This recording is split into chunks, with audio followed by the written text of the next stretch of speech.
About 75% of high schools and 50% of middle school students deal with stress. Some signs of stress are short-term stress, which comes and goes quickly. Everyone experiences this type of stress from time to time. Another is episodic acute stress. This stress doesn't allow you to get back to a relaxed state. There is chronic stress or long-term stress. This is where it is important to find ways to manage your stress.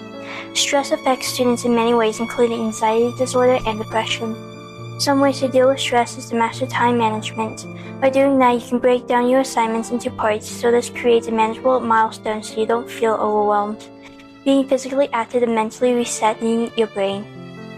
You can seek support by talking it with someone you trust. Share your concerns with a friend, family member, or school counselor.